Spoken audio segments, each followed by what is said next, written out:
Puji nama Tuhan. Bapak Ibu yang kita sedang di Tuhan Yesus Kristus, kita akan memulai ibadah kita. Saya mengajak Bapak Ibu untuk bangkit berdiri. Kita angkat pujian Kupunya Pencipta.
Kita angkat pujian ini dari awal. Kupunya Pencipta.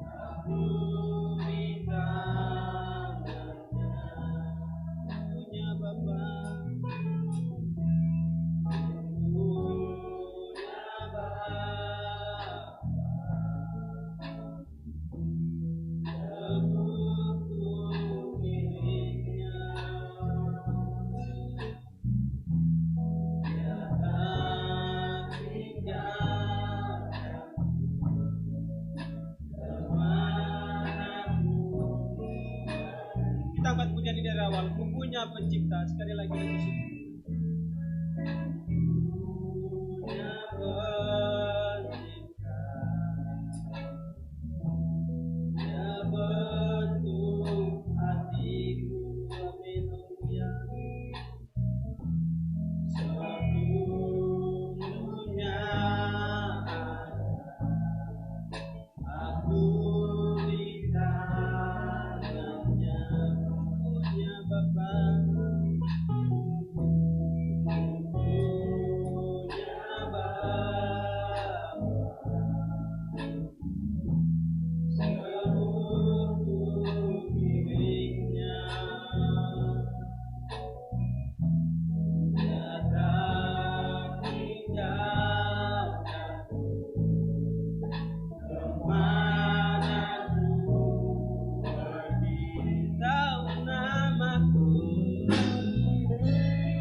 kasih Kristus, nanti saya minta doa pembukaan dibawa oleh Ibu Ita.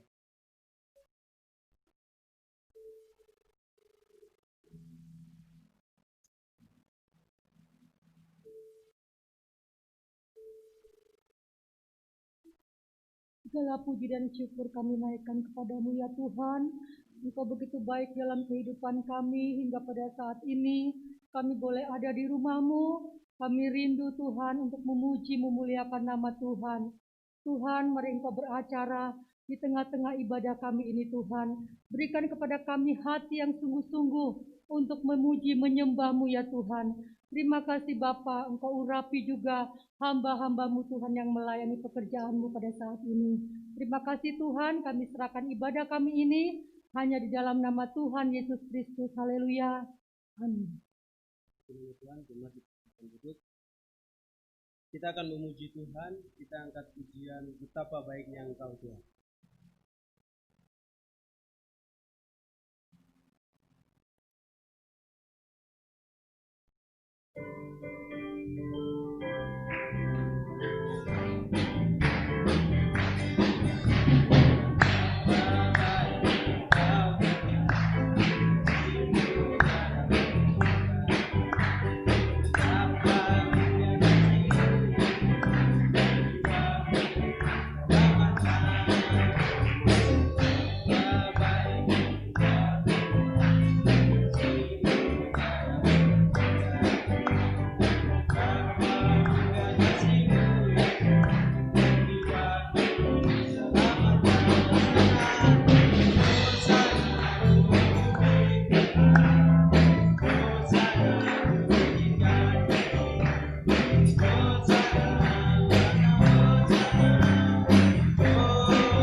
Tuhan kita sungguh baik, Tuhan kita sungguh luar biasa. Bahwa jiwa kita telah diselamatkan oleh Tuhan. Puji nama Tuhan, Bapak Ibu Saudara, kita masih memuji Tuhan. Saya mengajak Bapak Ibu untuk bangkit berdiri. Kita angkat pujian berjalan bersama Dia kita.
Tuhan, Bapak Ibu silakan duduk.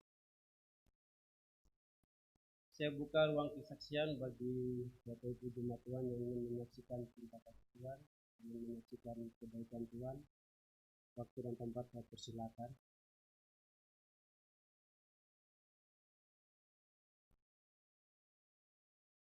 Sambil menunggu kita angkat pujian Tuhanlah Gembalaku.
Tuhan.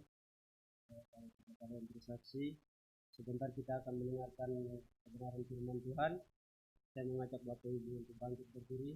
Kita angkat pujian menikmati Tuhan.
Kita akan pujian dari awal lagi. Ku ingin menikmati.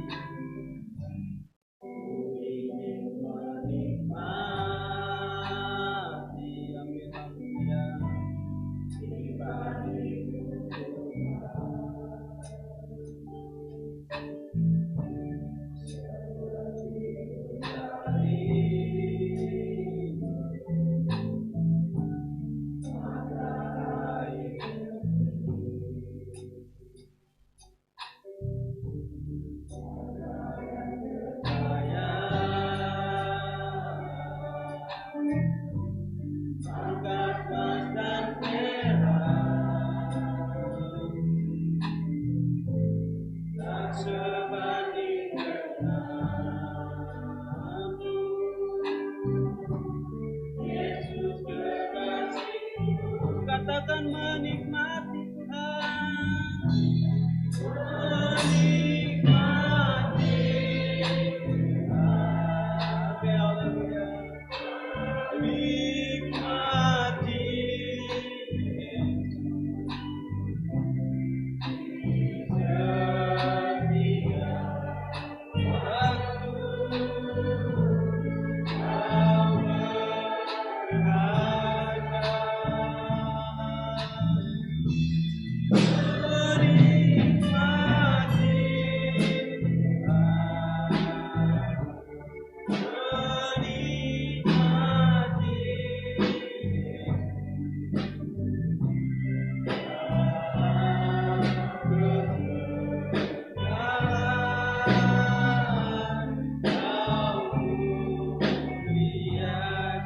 pujian ini dari awal. Ku ingin menikmati.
Tuhan kasih Kristus, saya minta untuk dia untuk bawa kita dalam firman Tuhan.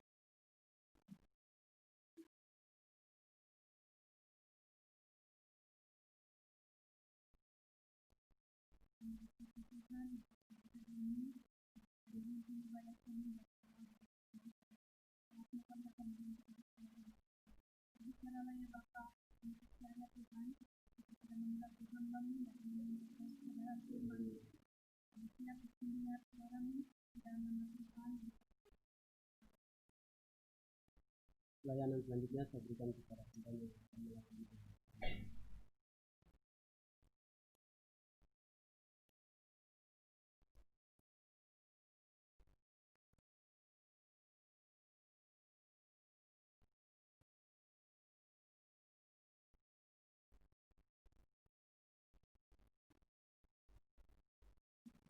Haleluya, puji Tuhan. Selamat sore Bapak Ibu, saudara-saudari yang dikasihi oleh Tuhan. Kita semua kuat, semua sehat oleh kemurahan Tuhan. Terima kasih kepada Tuhan. Hari ini ada banyak orang yang ingin ke gereja, tapi mereka masih terikat oleh pekerjaan. Belum selesai pekerjaan mereka. Ada banyak orang mau ke gereja, tapi tubuh jasmani mereka, mungkin mereka sedang batuk, sedang darah tinggi, sedang apa. Tetapi puji bagi nama Tuhan, kita hadiri Tuhan di rumah Tuhan. Karena kita kuat, kita sehat, diberkati oleh Tuhan. Terima kasih saya kepada Ibu Gembala kita yang memberi saya kesempatan untuk melayani pada sore hari ini. Mari bersama-sama kita buka Alkitab kita di dalam surat Roma pasalnya yang keempat.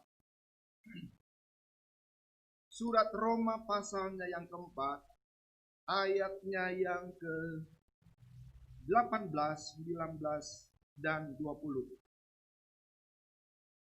Surat Roma pasal 4 ayat 18, 19, dan 20 saya baca dalam nama Tuhan Yesus Kristus. Sebab sekalipun tidak ada dasar untuk berharap, namun Abraham berharap juga dan percaya bahwa ia akan menjadi bapa banyak bangsa menurut yang telah difirmankan. Demikianlah banyaknya nanti keturunanmu. Ayat 19. Imannya tidak menjadi lemah, walaupun ia mengetahui bahwa tubuhnya sudah sangat lemah, karena usianya telah kira-kira 100 tahun, dan bahwa rahim Sarah telah tertutup. 20.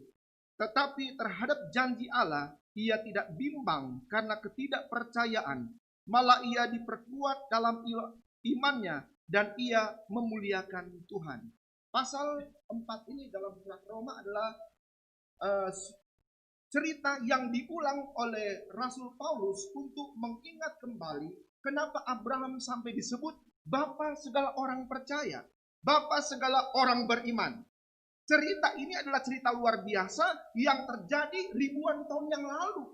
Tetapi kembali Rasul Paulus menulis ini untuk mengingatkan gereja waktu itu dan gereja zaman sekarang bahwa ada seorang yang luar biasa, namanya Bapak Abraham, yang mempunyai iman yang luar biasa. Yang Alkitab bilang, katanya ayat 18, sebab sekalipun tidak ada dasar untuk berharap, tidak ada alasan untuk berharap, tidak ada kesempatan untuk berharap. Kenapa? Semuanya tertutup gitu loh. Tidak ada sama sekali. Kalau kita punya rumah, pintu itu sudah digembok dari dalam, sudah digembok dari luar. Tidak ada harapan kita untuk keluar. Ditambah ada anjing herder di depan, tidak mungkin kita keluar. Tetapi kita masih berharap, walaupun sudah digembok dari luar, di dalam masih berharap. Saya bisa keluar dari rumah ini dengan cara Tuhan yang luar biasa. Amin. Jadi di sini kita dapatkan bahwa Abraham terus berharap dan percaya sekalipun tidak ada harapan. Sekalipun tidak ada harapan, tetapi Abraham tetap percaya kepada Tuhan. Kenapa? Tidak ada dasar. Kenapa tidak ada alasan? Kenapa pintu semua tertutup? Tetapi Abraham masih berharap. Tidak ada harapan lagi. Ayat 19 berkata begini. Imannya tidak menjadi lemah, walaupun ia mengetahui bahwa tubuhnya sudah sangat lemah. Karena usianya telah kira-kira 100 tahun. Dan bahwa rahim Sarah telah tertutup. Tetapi terhadap janji Allah ia tidak bimbang karena ketidakpercayaan. Malah ia perkuat dalam imannya dan ia mempermuliakan Tuhan. Ini tidak mungkin dia berharap karena Alkitab bilang kan dia dijanjikan seorang anak. Untuk dilahirkan oleh istrinya. Dan dia sudah tua, Alkitab bilang. Dia sudah sangat lemah, sudah tua, dan istrinya Sarah itu rahimnya sudah tertutup. Tidak ada harapan lagi bagi Abraham, bagi istrinya untuk mendapatkan anak. Inilah sebabnya mustahil. Tetapi kata firman Tuhan, di tengah-tengah ketidak ada harapan itu, dia tetap percaya dan dia tetap beriman kepada janji Tuhan. 25 tahun yang lalu, waktu Abraham dipanggil keluar dari Ur Kasdim oleh Tuhan, Tuhan sudah berjanji, aku akan memberkati engkau. Aku akan membuat bangsamu, keturunanmu besar dan dikenal oleh bangsa-bangsa. Dan janji ini 25 tahun kemudian tetap diingat oleh Abraham. Inilah yang mengakibatkan Abraham walaupun tidak ada dasar untuk berharap, tidak ada jalan sama sekali, tidak sudah tertutup sama sekali, tetapi dia ingat firman Tuhan 25 tahun yang lalu waktu dia keluar dari Ur Kasdim. Tuhan bilang, aku akan memberkati engkau. Firman itu hidup. Haleluya. Haleluya. Selama manusia itu mati, belum mati masih hidup, dan dia pernah sekolah minggu 25 tahun yang lalu, masih ada harapan bagi dia untuk duduk di tempat ini. Haleluya. Jangan kita bilang, waduh dia sudah duniawi, dia sudah tinggalkan Tuhan. Ingat, firman Tuhan itu hidup. 25 tahun lalu dia pernah jadi guru sekolah minggu, pernah jadi tua-tua sidang, kemudian dia hilang. Saya yakin satu hari kelak dia akan kembali di sini. Kenapa? Ada firman yang hidup yang dia sudah dengar 25 tahun yang lalu. Tetapi jemaat pun, anak-anak Tuhan harus berusaha dong. Bagaimana supaya guru sekolah minggu yang 25 tahun lalu begitu aktif sekarang nggak ada? Cari. Haleluya. Bagaimana ibu-ibu yang sudah tidak ke gereja 5 tahun, ibu-ibu cari. Kenapa? Walaupun ada firman di dalam hati mereka, karena mereka pernah jadi anak sekolah minggu, tetapi jemaat kan perlu aktif dalam mencari jiwa-jiwa. Haleluya. Dia katanya sudah tidak ada harapan lagi. Dia sudah tua. Akan heboh loh satu dunia ini. Kalau di Cianjur, apalagi jemaat GPDI, GPDI maksudnya, ada opa-opa 100 tahun dan oma-oma istrinya 91 tahun hamil. Dan melahirkan. Semua televisi akan datang di Cianjur. Akan mencari jemaat 100 tahun opa-opa, oma-oma 91 tahun yang hamil dan melahirkan. Media sosial heboh. Cianjur jadi terkenal gara-gara opa 100 tahun dan oma 90 tahun hamil dan melahirkan. Itu hal yang tidak mungkin. Pantas loh. Manusiawi kalau sampai Abraham itu tidak ada harapan untuk semua. Sekarang persaingan hebat. Gitu. Gimana mungkin jemaat yang punya warung kecil mau bersaing dengan yang mart itu? Bagaimana mungkin jemaat yang cuma punya toko tidak besar bersaing dengan mall yang sedang dibangun sekarang? Orang sekarang kan sok-sokan. Cuman belanja 10.000 tapi masuk di mart itu di minimarket, supermarket belanjanya 10.000 supaya sok kelihatan ada tasnya gitu loh. Ada tulisan di situ. Gaya padahal belanjanya cuma 10.000. Dia tidak. Bagaimana dengan jemaat yang warungnya cuman kecil, yang dibungkusnya cuman pakai koran bekas, yang kreseknya kresek hitam lagi sudah bekas, bersaing dengan tas yang ada merek. Tidak ada alasan. Tidak mungkin kalah bersaing. Tetapi jemaat tetap harus berharap. Amin. Haleluya. Jemaat tetap harus berharap bahwa janji Tuhan ya dan amin. Haleluya. Janji Tuhan, Tuhan tidak pernah mengingkari janjinya. Kalau kita ingkari janji sama Tuhan. Tapi Tuhan tidak mungkin mengingkari janjinya. Abraham mengalahkan harapan yang tidak kelihatan dengan harapan yang Abraham mengalahkan pengharapan yang kelihatan dengan pengharapan yang tidak kelihatan. Itu luar biasanya Abraham. Dia tidak ada dasar lagi untuk bermegah. Tetapi ada firman yang 25 tahun lalu dia dengar. Kejadian pasal 17 ayat 15-17. Kejadian 15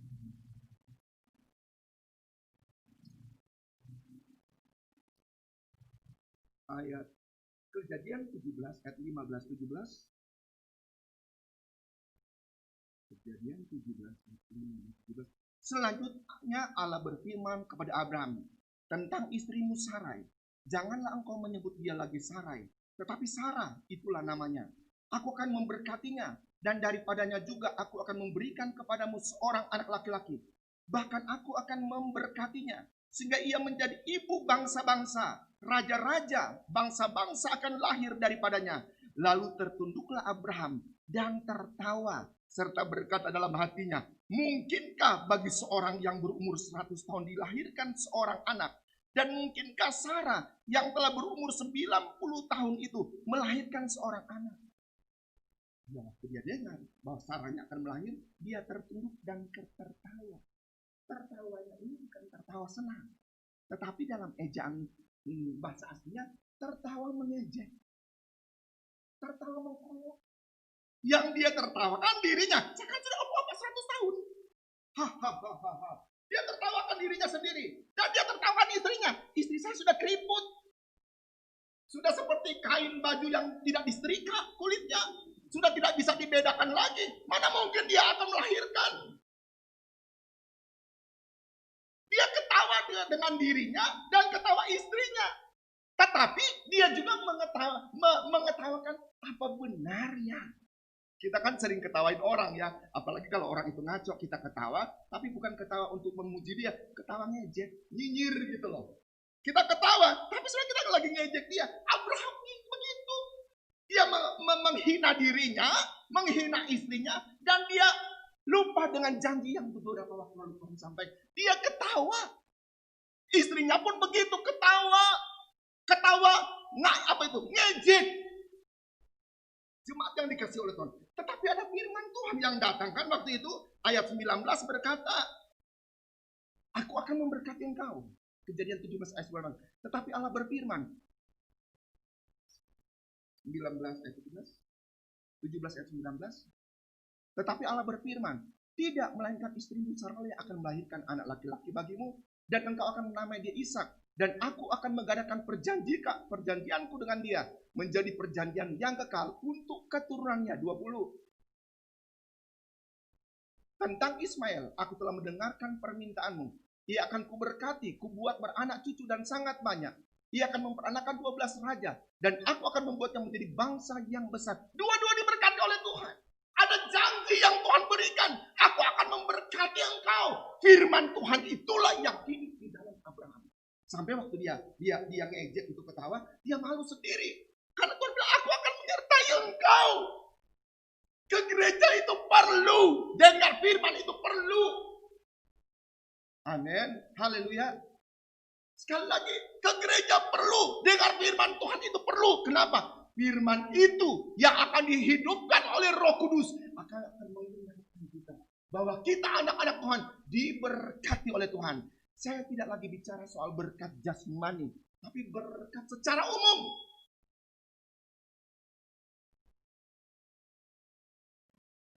Karena firman Allah, Roma 4 ayat 18 tadi, tetap berharap. Abraham tetap berharap. Istrinya tetap berharap. Walaupun sudah tidak ada harapan lagi. Kenapa? Ada firman yang hidup. Saudara semua anak Tuhan di GPD Cianjur diberkati oleh Tuhan. Tetapi lebih diberkati lagi yang sore hari ini hadir.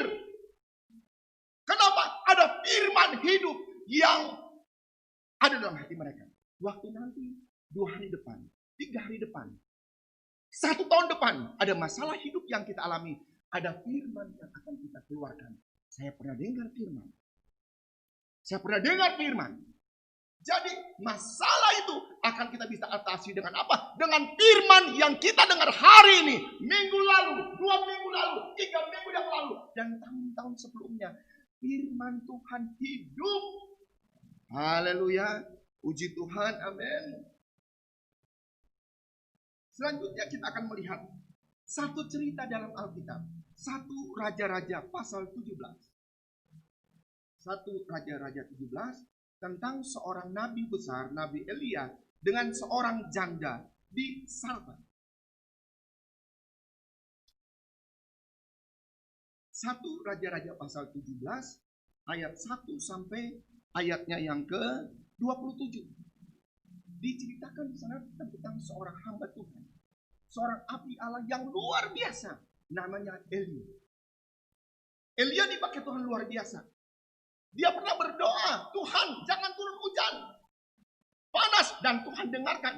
3 tahun 6 bulan tidak turun hujan. Ada panas yang terjadi. Dan dalam cerita ini kasus itu sama. Elia mengalami kekeringan di tempat dia tinggal, di tepi sungai Kerit. Sehingga Tuhan bilang, kata, kamu ke Sarfat deh. Kamu ke Sarfat dan saya sudah menyiapkan seorang wanita, seorang janda yang akan memelihara engkau. Saudara, jangan selalu beranggapan negatif dengan janda. Kalau sudah bilang janda, apalagi janda 40 tahun, orang kan negatif. Tapi ini Tuhan bilang, pergi engkau ke Sarfat. Aku sudah menyediakan seorang wanita, seorang perempuan, seorang ibu, seorang janda yang akan memelihara engkau. Kenapa? Ada kelaparan yang hebat. Sarfat adalah satu kota di mana kota itu kering dan panas. Waktu kejadian ini memang musim panas. Panasnya sudah hampir 2 tahun. Sehingga betul-betul terjadi masalah. Ada kelaparan, ada kematian di sana. Tidak ada gandum di sana. Tidak ada pohon zaitun di sana. Binatang-binatang ternak pun tidak ada, mati semua. Dan Tuhan menyuruh Nabi Elia pergi ke Sarfat. Ketemu dengan seorang janda. Waktu dia sampai di sana, dia melihat ada seorang wanita yang sedang mencari kayu. Dan dia menyapa perempuan itu. Dia bilang begini, "Hai perempuan, siapkan aku kayu." Ini kan masalah. Lagi musim panas, lagi kekeringan. Hamba Tuhan ini datang dan minta air. Tetapi wanita ini, janda ini memberi dia air. Belum selesai dikasih air, Nabi ini, hamba Tuhan bilang begini, bikinkan saya roti. Ini dalam keadaan kelaparan. Dalam keadaan kekeringan. Banyak orang yang mati. Ternak tidak ada, tanaman tidak tumbuh. Berikan saya roti, bikin roti bagi saya. Janda ini bilang begini, di rumah tinggal punya segenggam roti. Dan tinggal punya minyak sedikit dipuli-puli. Saya mau pulang, saya mau masak itu, saya mau olah itu untuk saya dan anak saya. Setelah kami makan itu tepung segenggam dan minyak sedikit, besok kami akan mati. Kami akan mati karena tidak ada makanan lagi. Dan ini benar. Janda ini jujur. Dia sudah melihat tetangga-tetangganya mati. Dia sudah melihat saudara-saudaranya mati karena kelaparan. Tapi dia masih punya sisa sedikit tepung dan sedikit minyak. Dan dia bilang, kami akan mati setelah makan yang sisa ini. Tidak ada harapan bagi janda ini untuk hidup. Selesai makan, mungkin tunggu 2 hari kelaparan, mati janda ini dan anaknya. Tidak ada harapan. Tidak ada pertolongan. Kenapa? Kelaparan ini melanda seluruh Palestina waktu itu. Tidak akan ada orang yang nyumbang tepung sama dia, menyumbang terigu, menyumbang minyak. Enggak akan ada. Kenapa? Semua butuh. Tetapi hamba Tuhan ini bilang begini, Nabi Eli, bikin untuk saya. Bikin untuk saya. Kata dia. Perempuan itu menjawab, demi Tuhan Allahmu yang hidup, sesungguhnya tidak ada roti padaku sedikit pun, kecuali segenggam tepung dalam tempayan, dan sedikit minyak dalam buli-buli. 2-3 potong. Dan sekarang aku sedang mengumpulkan 2-3 potong kayu api. Kemudian aku mau pulang dan mengolahnya bagiku dan bagi anakku. Dan setelah kami memakannya, maka kami akan mati. Tidak ada harapan lagi. Tidak ada yang bisa menolong sama sekali. Udah putus asa, dia sudah pasrah, mati dia mati. Gak ada yang bisa menolong. Tetapi hamba Tuhan, Nabi ini berkata, tapi dia berkata kepadanya, jangan takut. Pulanglah, buatlah seperti yang kau katakan. Tetapi buatlah lebih dahulu bagiku sepotong roti bundar kecil daripadanya dan bawalah kepadaku. Kemudian barulah kau buat bagimu dan bagi anakmu. Saya pikir begini Tuhan ayah-ayah wae ya. Kirim ke Eli ke orang kaya. Ada saja nih Tuhan. Ini dia kirim ke janda punya anak satu yang ntar lagi akan mati. Kirim ke orang kaya sana. Suruh ini hamba Tuhan tinggal di rumah orang kaya. Hidupnya terjamin. Ini disuruh ke janda miskin nyusahin. Iya kan? Ini nyusahin. Tetapi hamba Tuhan ini bilang katanya, jangan takut. Pulang dan bikinlah roti itu.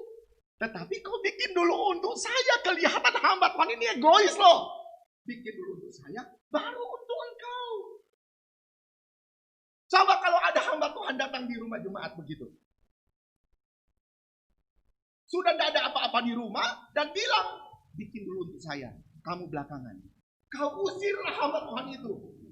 Pasti disiram pakai minyak panas tuh. Pulang kau. Hamba Tuhan tidak jadi berkat. Tetapi ini dikerjakan oleh Eli.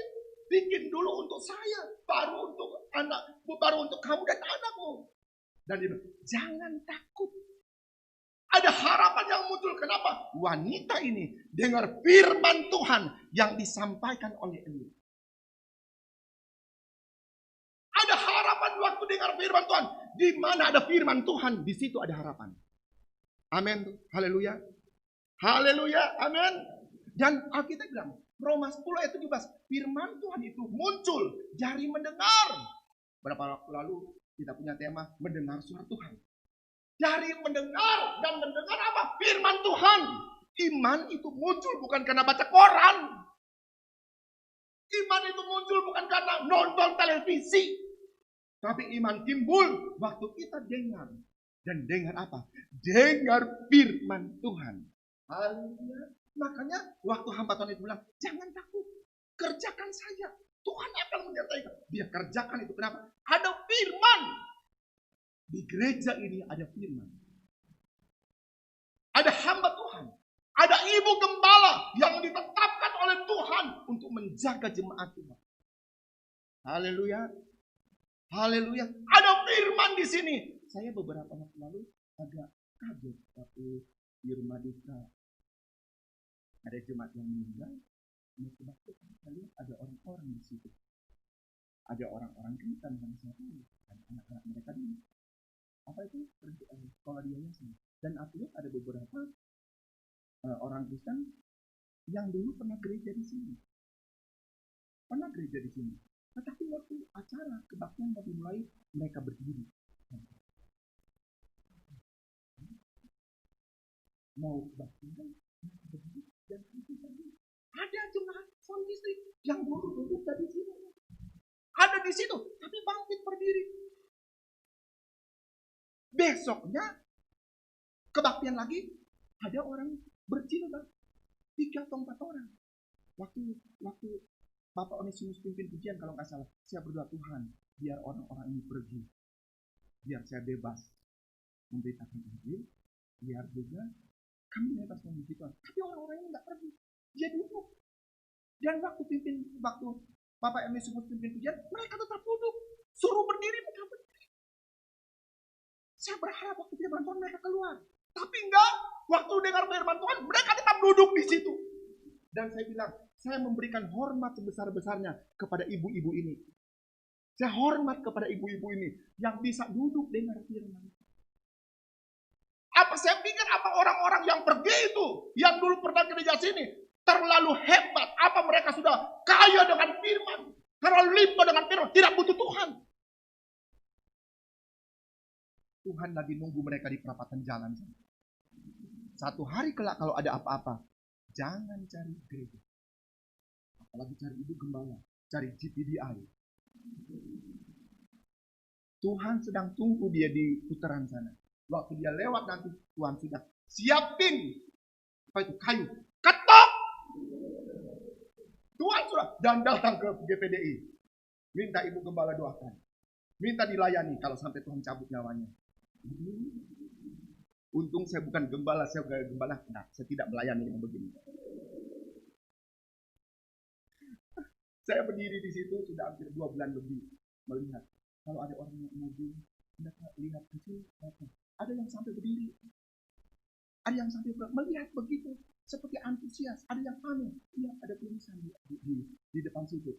Sampai saya pikir, apa orang-orang ini belum tahu kalau ini ada gereja GPDI. Sampai mereka harus melihat, sampai lewat sana gitu. Tetapi yang saya lihat ada orang GPDI. Pakai motor lewat di situ. Mau kebaktian. Lihat enggak. Lempeng aja dia ke bawah. Lempeng aja dia ke atas. Melihat sini pun tidak loh. Giliran orang-orang yang saya tidak kenal. Yang lewat naik mobil yang lehernya sampai begini melihat ke sini. Saya sampai bilang begini sama yang Toto. Mereka heran. Mereka takut kali ada gedung di sini. Tetapi yang dari sekolah minggu di sini kan saya tahu. Pakai motor, ngeliat pun enggak loh. Oh, orang ini. Tuhan sedang tahu, tunggu kau di perapatan jalan sana. Nanti kalau Tuhan marah, Tuhan pakai kayu, ketok kau. Cari GPDI.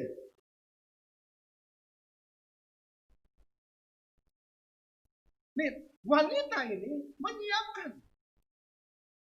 Dalam situasi yang sulit, dalam situasi yang terbatas, wanita ini bisa menyiapkan untuk hamba Tuhan ini. Dan hal ini terjadi. Besoknya tidak habis itu. Besoknya tidak habis itu tepung. Tapi nggak banyak-banyak, cuma khusus untuk besok. Khusus untuk lusa.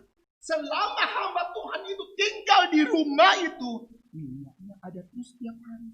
Tepungnya ada terus tiap hari. Hebat ini hamba Tuhan dong. Hebat ini hamba Tuhan. Karena saya percaya kalau mereka ada di rumah itu, mereka akan ngomong soal firman itu. Hamba Tuhan ini akan khotbah singkat kepada ibu dan anaknya.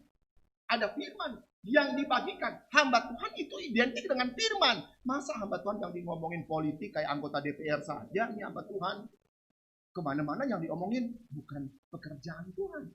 Yang diomongin bisnis. Kalau jemaat yang berbisnis, kan ngomong bisnis. Tapi kalau hamba Tuhan, omonglah firman Tuhan. Jemaat yang dikasih oleh Tuhan, saya pribadi merasa begitu berat Ibu Gembala kita. Dalam masa pandemi COVID ini, 19 ini dia harus menghidupkan berapa puluh orang di yayasan, di Kapten Musa, dan di gereja. Apa itu jemaat pernah pikir?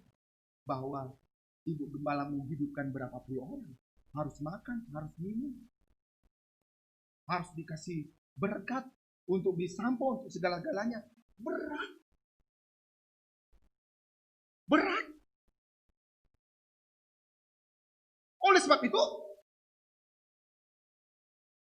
wanita ini, dengan apa yang dikatakan oleh hamba Tuhan ini, dia taat melakukan ini. Pekerjaan Tuhan GPDI Cianjur tidak akan berjalan kalau semua ditujukan kepada Ibu Gembala saja, kepada Karevi. Tidak, jemaat pun diminta oleh Tuhan untuk kerja. Sama-sama biar pekerjaan Tuhan GPDI Cianjur bisa bertumbuh. Kenapa? Ada firman di dalam hati jemaat GPDI Cianjur. Haleluya. Haleluya. Jangan-jangan sebentar saya pulang sudah ada SMS. Kenapa kau ngomong begitu tadi? Enggak. Karena kan saya sudah berapa kali. Kenapa tadi bisa begitu? Ya memang begitu yang Tuhan kasih. Perempuan ini memberi dalam kekurangan. Memberi dalam keadaan yang sangat sulit. Tetapi Tuhan mencukupkan. Dari hari ke hari. Dari hari ke hari. Ada terus disiapkan oleh Tuhan. Sampai firman Tuhan. Sampai hujan turun. Waktu hujan sudah turun, tanaman sudah bertumbuh, gandum sudah berbuah, berkat itu pun sudah ada Tuhan siapkan. Tetapi kita bisa melihat bagaimana pengaruh seorang hamba Tuhan terhadap seorang ibu, janda, dan anaknya. Dan saya percaya, saya ingat, di depan ada satu ibu jemaat kita, sudah berapa kali datang ke saya, dia bilang begini, Ben, saya mau ke gereja, banyak suara. Suara apa sih? Suara yang bilang gak usah ke gereja. Apalagi Om Yulek sudah gak ada. Saya bertanya-tanya dalam hati, ini suara memang benar-benar dia suara dengar suara, misalnya suara dari iblis. Tuhan kan tidak mungkin bilang jangan ke gereja. Kalau ada suara bilang jangan ke gereja, itu iblis. Atau ada provokator yang datang dari rumah ke rumah dan bilang, gak usah ke gereja. Gak usah ke gereja, kan gembala Om Yulek sudah gak ada. Saya belum tanya, apakah si ibu itu mendengar suara itu, suara secara gaib, atau ada provokator yang kelalang keliling. Jangan ke gereja, jangan ke gereja. Dan saya mau berkata, itu suara iblis, suara setan. Jangan dengar suara itu. Haleluya. Kita perlu firman, dan firman itu ada di tempat ini. Haleluya. Abraham bisa bertahan, bisa tetap teguh dengan pengharapan. Ada firman yang dia ingat 25 tahun yang lalu, waktu Tuhan suruh dia keluar dari Ur Kasdim. Janda miskin ini disarpat, dia bertahan. Kenapa? Ada firman yang dia dengar, yang disampaikan oleh hamba-hamba kita, oleh Allah. Dan saya percaya gereja kita cukup ini, malah lebih firman. Salah sendiri kalau sampai tidak kenyang dengan firman. Salah makan dia kali.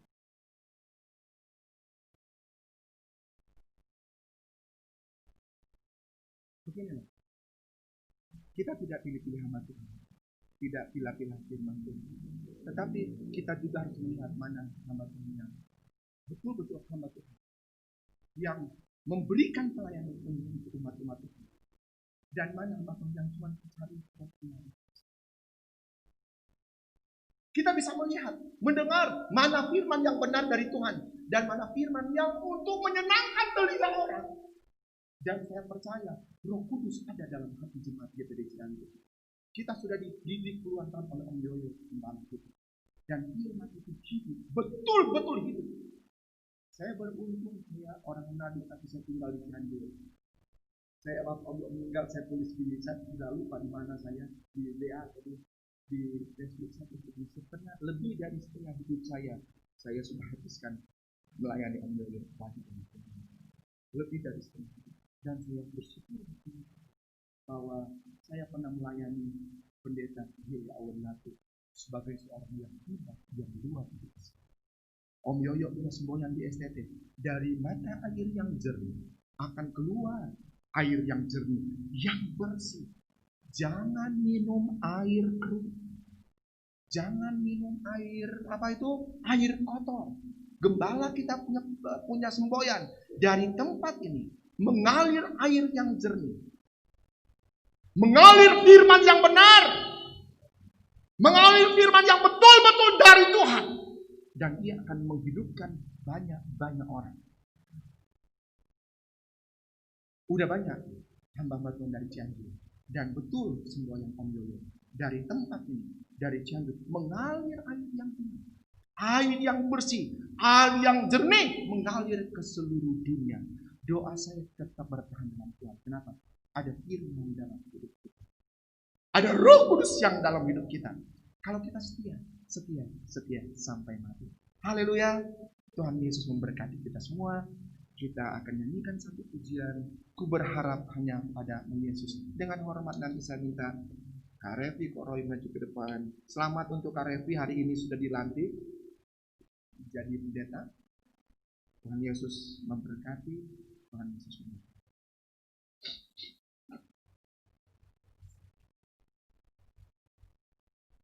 Haleluya.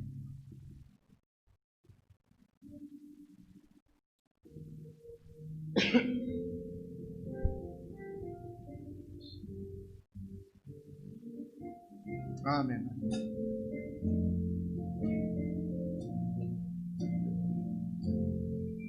Ku berharap hanya padamu Yesus.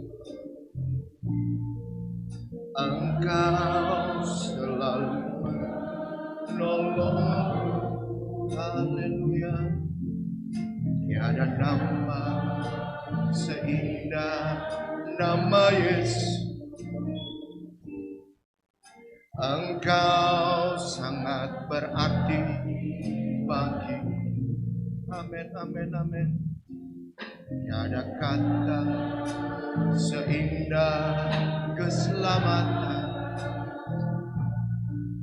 Kau tebus dosaku selamanya. Tiada benteng sekuat dalam Yesus. Ku rasa aman di dalam. Curahkanlah, haleluya, puji Tuhan. Curahkanlah hujan berkat-Mu Yesus. Haleluya. Basahilah hati dengan kuasa firman. Segarkanlah hati Tuhan Yesus. Amin Tuhan. Agar dapat kita nyanyikan pujian ini dari atas. Ku berharap hanya padamu Tuhan. Ku berharap hanya padamu Yesus. Glory, glory, glory, glory. Sangat menolong. Amin, haleluya. Tiada nama seindah nama Yesus.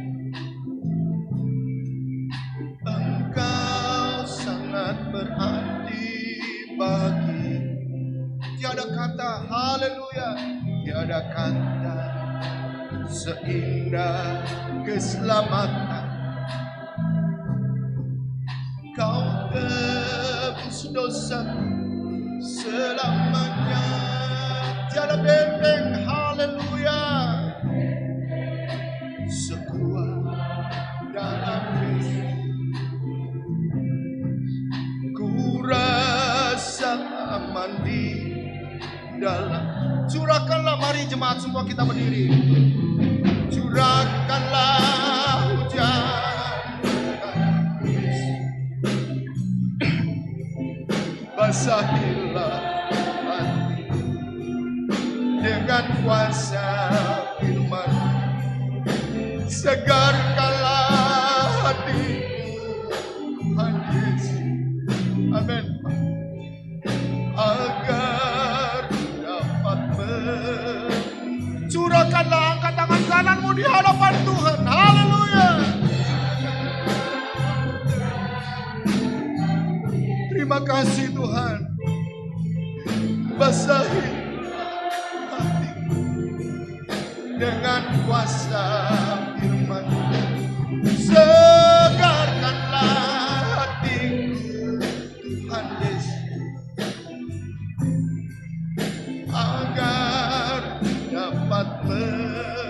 Agar ku dapat memuji,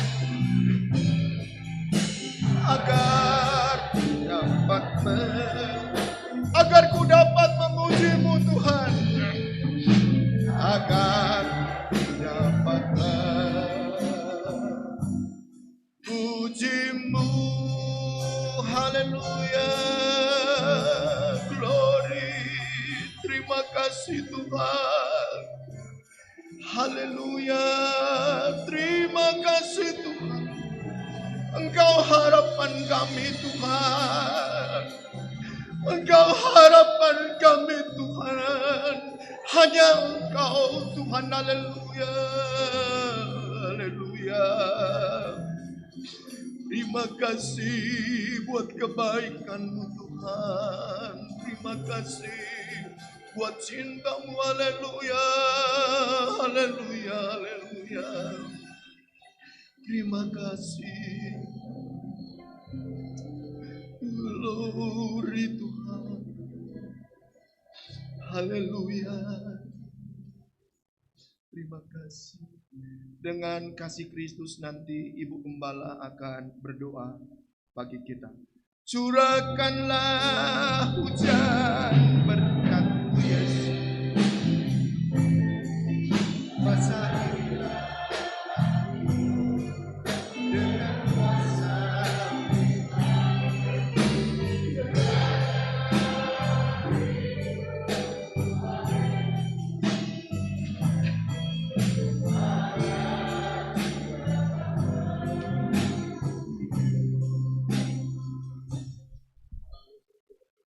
Haleluya, haleluya, haleluya.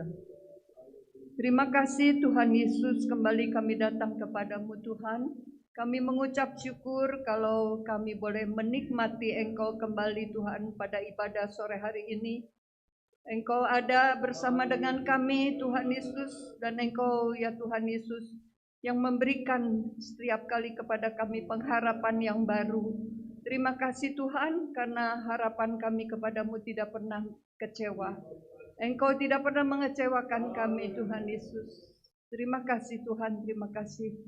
Biarlah firman-Mu Tuhan jatuh di tanah hati yang baik, sehingga firman-Mu benar-benar bertumbuh, berbuah Tuhan, menjadi keperluan kami pada waktunya Tuhan Yesus. Terima kasih Tuhan. Terima kasih Bapa, Engkau juga yang memberkati hamba-Mu yang sudah melayani pada sore hari ini. Kami mengucap syukur Tuhan Yesus. Di dalam nama Tuhan Yesus Kristus kami berdoa. Haleluya. Amin.